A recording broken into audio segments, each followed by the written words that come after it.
মাদ্রিদের ব্রাজিলিয়ান তারকা Vinicius junior অবশেষে মুখ খুলেছেন ক্লাসিকো বিতর্ক নিয়ে। বার্সেলোনার বিপক্ষে এল ক্লাসিকোতে বদলি হওয়ার পর কোচ জাবি আলোনসোর প্রতি তার ক্ষোভের বহিঃপ্রকাশ, টানটান উত্তেজনা সব মিলিয়ে 5 ম্যাচ পরবর্তী সময়ে নীরব ঝড় বয়ে যায় মাদ্রিদের ভেতরে। একদিন পর ভিনিসিয়াস নিজেই তার সমাপ্তি টানলেন, ক্ষমা চেয়ে সতীর্থদের সামনে মাথা নিচু করে।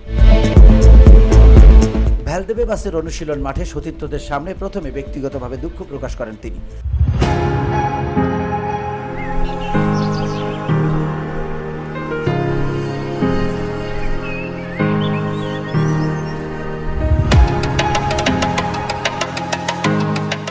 এরপর সামাজিক যোগাযোগ মাধ্যমে এক আবেগঘন বার্তায় সমর্থকদের উদ্দেশ্যে লেখেন, আজ আমি রিয়াল মাদ্রিদের সব ভক্তদের কাছে ক্ষমা চাইছি।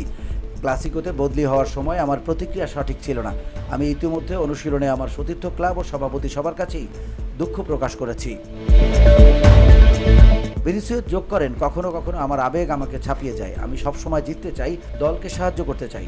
আমার প্রতিযোগিতামূলক মানসিকতা আসে এই ক্লাবের প্রতি ভালোবাসা থেকে। প্রথম দিন থেকেই যেমন লড়েছি, তেমনই প্রতিটি সেকেন্ডে রিয়াল মাদ্রিদের জন্য লড়াই চালিয়ে যাব, এটাই আমার প্রতিশ্রুতি। ক্লাসিকোতে 72 মিনিটে তাকে তুলে নেওয়ার পর ভিনির প্রতিক্রিয়া ছিল তীব্র। রাগে মুখ গোমরা করে সোজা চলে যান টানেলে। ম্যাচ শেষে আলোনসো বিষয়টি নিয়ে বেশি কিছু বলেননি, শুধু জানিয়েছিলেন, এ নিয়ে আমরা কথা বলবো, এখন জয় উপভোগ করি। আজকের সংবাদ সম্মেলনে বিষয়টি নিয়ে আলোনসো বলেন, ভিনির প্রতি আমার অনেক শ্রদ্ধা আছে। আবেগ ও ব্যক্তিত্ব এই দুটোই ওর খেলার বড় অংশ।